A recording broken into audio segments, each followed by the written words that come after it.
Elhamdülillahi Rabbil Alamin ve salatu ve selamu ala abdihi ve rasulihi Muhammedin ve ala alihi ve ashabi ecma'in.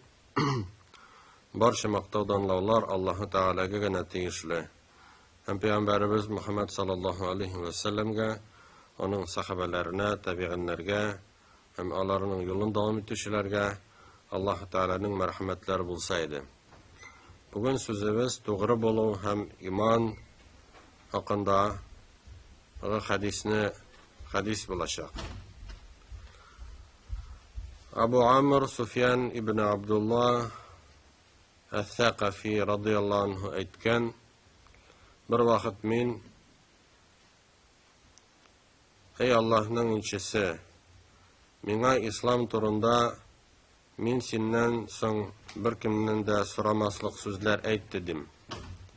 Ham u Allohning elchisi alayhissalom ona bulay degan: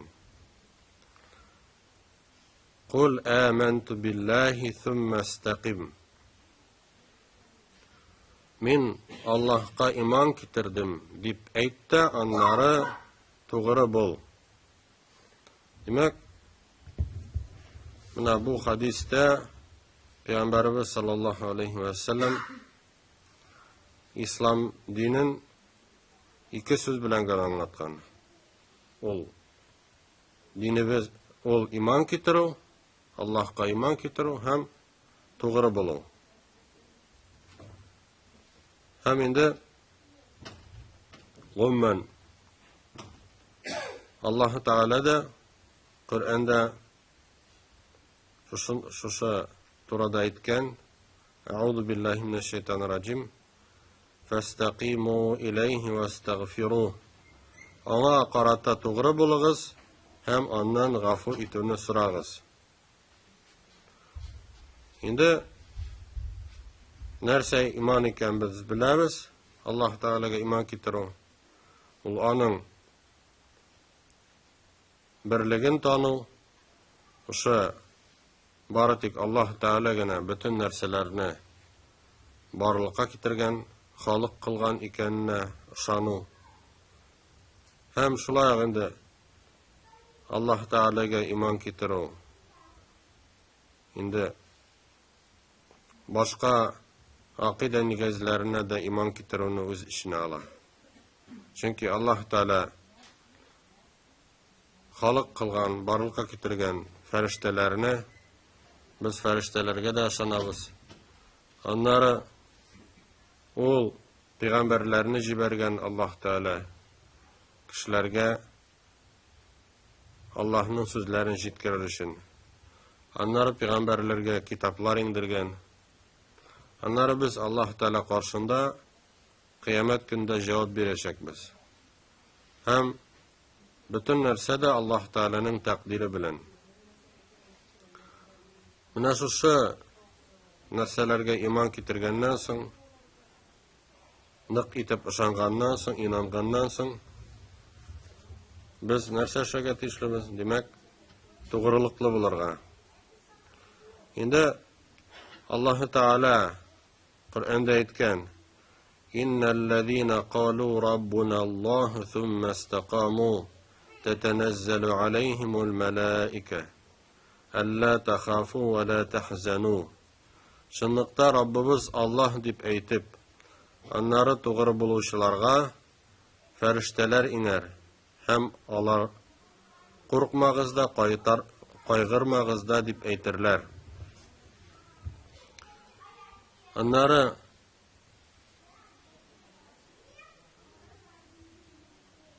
demak davom eta Alloh taolo aytgan: Innallazina qalu rabbunalloh thumma istaqamu fala khawfun alayhim va la hum yahzanun. Shunliqda Rabbimiz Alloh deb aytib, to'g'ri bo'luvchilarga qo'rquv ham qayg'u bo'lmas deydi. Endi olimlar to'g'ri bo'luvni anglatganlar. Masalan, Abu Bakr as-Siddiq radhiyallohu anhu eng birinchi xalifa bo'ladi degan: Alloh taolaning onlari to'g'ri bo'lganlar degan so'zin bulay deb anglatgan. Alar Allah Teala bilen bir narsaga da g'ibodat qilmaganlar. Endi Umar radhiyallohu anhu ikinchi xalifa bo'lay degan.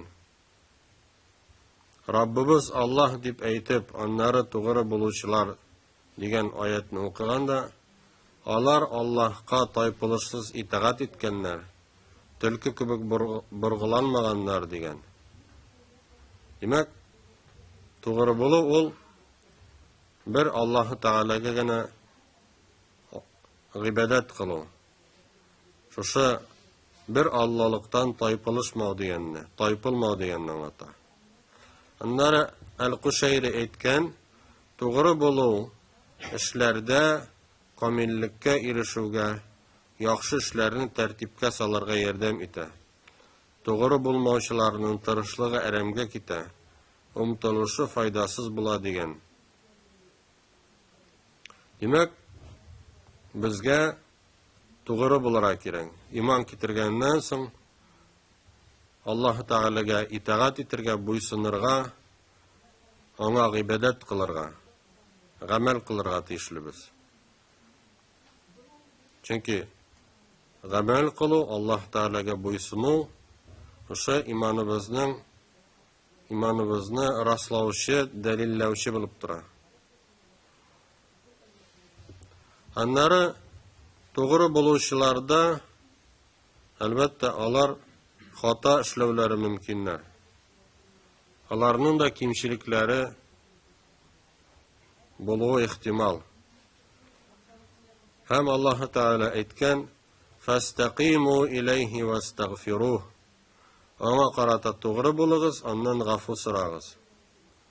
Ya'ni albatta kishi komil bo'la olmay, Alloh taolaga g'ibodat qiluvda, o'sha din tutuvda onun kimchiliklari bo'lishi mumkin. O vaqtda o'zining qilgan gunoh xatolari uchun o'kinib, Alloh taoladan g'afur etishini so'raydi.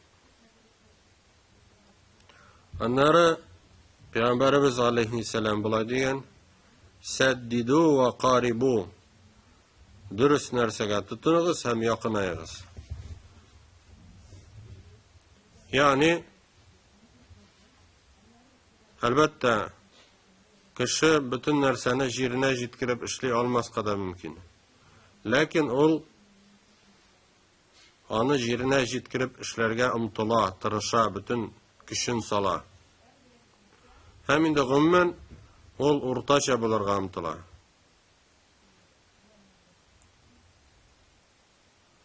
Endi yaqinayig'iz deganni o'zigiz uchun kun sayin ishlay olirlik, qolay ishni topig'iz deganni bildiradi deb anglatganlar. Demak, bizga kun sayin nindidir izgiliklar ishlari kerak. Anları niçe gitib mana shu to'g'rilikqa borib jetirga, niçe gitib so'ng to'g'rilikqa erishirga. Albatta endi biz Peygamberimiz aleyhisselam'ın hadisine ihtibor etamiz. Ol bulay deb aytgan, "La yastaqimu imanu abdin hatta yastaqima qalbuhu va la yastaqimu qalbuhu hatta yastaqima lisanuhu." Kishining yuragi to'g'ri bo'lgancha imoni durust bo'lmayacak. Tili to'g'ri bo'lgancha yuragi to'g'ri bo'lmayacak degan.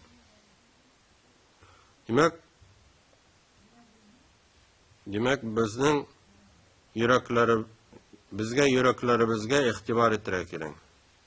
İkinci bir hadiste Allah'ın elçisi aleyhisselam bulay degan, "Ala inna fil jasadi mudgha, idha salahat salahal jasadu kulluhu, ve idha fasadat fasadal jasadu kulluhu, ala ve hiyal qalb." Tende bir itkisagi var. Eğer ol selamet bulsa bütün ten de selamet bula. Eğer bozulsa bütün ten de bozula, ol yürek. Demek, ko'ngillarimizni, qalblarimizni, yuraklarimizni saqlara kerak. Saqlara kerak degani endi turli o'sha bizning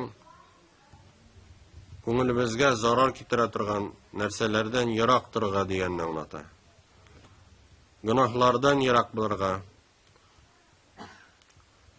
künleşmeske, kişiler turunda naşar fikir yürütmeske, nindidir başka şunday naşar tuygular bulmaska tiyiş. Kişilerine hürmet etirgey, alarını yaratırga tiyişlibiz. Hem indi, mena şuşu bizning ko'ngilibizga eng aniq ta'sir etkani ul bizning tilimiz. Agarda ko'ngilimiz to'g'ri bo'lsin deb tilimiz ekan, demak tilimizni saqlara kerak.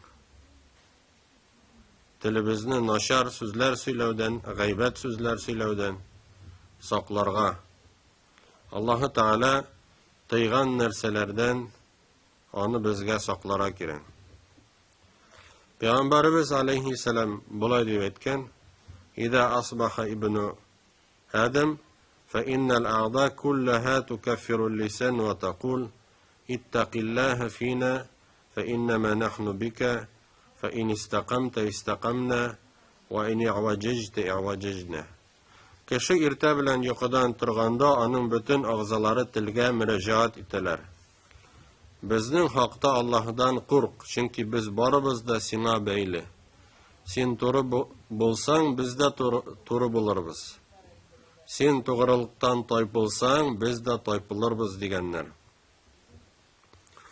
Demak, jamoat to'g'rilikli bo'luvi ol mumkin narsadir. Agarda har bir kishi tirisha ekan, ol onu bildira ola. Endi kişi to'g'ri bo'lsa, albatta ol Allohning rahmatine erişir. Ol cennet nimetlerine erişir. Allah Teala aytgan: "İnnellezîne qâlû rabbuna Allâhu thumme istaqâmû tetenezzalu aleyhimul melâike." Çınlıkta Rabbimiz Allah deb aytib, onları to'g'ri bo'luvchilarga farishtalar tushirlardi. Yani bunda indi ahirette cennette bulgan nimetler tasvirlana. Ol farishtalar aytirlar: "Qo'rqmag'iz, borçilmag'iz. Hem o'zingizda va'da etilgan, o'zingizga va'da etilgan jannatga shotlanig'iz. Biz sizning bu dunyodagi hem ahiretdagi shafaatchilarigiz. Ahiretda sizga g'afvu etuvchi hem merhametlining bo'lagi bo'lgan, jonig'iz tilagan hem o'zingiz talab etgan narsa bo'lacak." Albatta endi o'sha to'g'rilikli bo'luv ol jannatga kirish uchungina tugul. Umuman to'g'rilikli bo'luv kerakdir Allah rizolig'ini umid etib.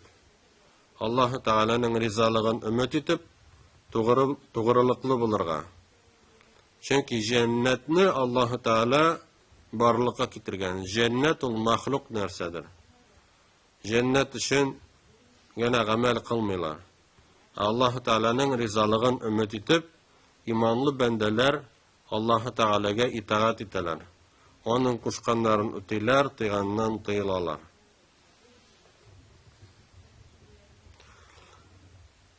Hem elbette biz to'g'rilikli bo'lamiz, shushiga umtilamiz.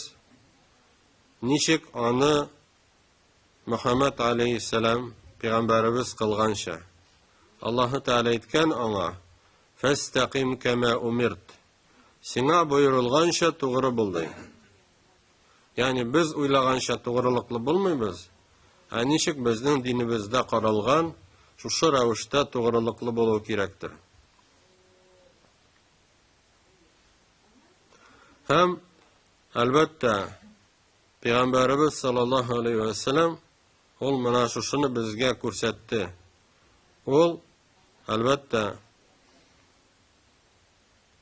endi o'sha dinni to'liqsincha turmushga oshirdi. Ol dinni axloq darajasine ko'tardi. Onun xulqi ko'rkam edi. Ayşe anamız onun xulqi Kur'an idi deb aytdi. Demek, mana şudur cemaat. Dinimiz jengil, anlayışlı iman kitiresin de demek onları doğruluklu bulasın. Allah-u Teala boysunasın, onun kuşkanlarını öteysin, teygandan tıyılasın. Bir dindi katlavlı evir yoktur cemağın. Şu anda bizge şükür ettirek girin. Allah-u Teala bizge şu iman nimetin birgeni için, dinde bulganımız için. Hem elbette bütün kişimiz bilen şu dinimizge tutunurga. Allah-u Teala barşalarımızga da hayırlı hem faydalı ilimler alırga nasip eylesin. Hem şu ilimler bilen gamel kılırga. Vesselamu aleykum ve rahmetullahi ve berekatuhu.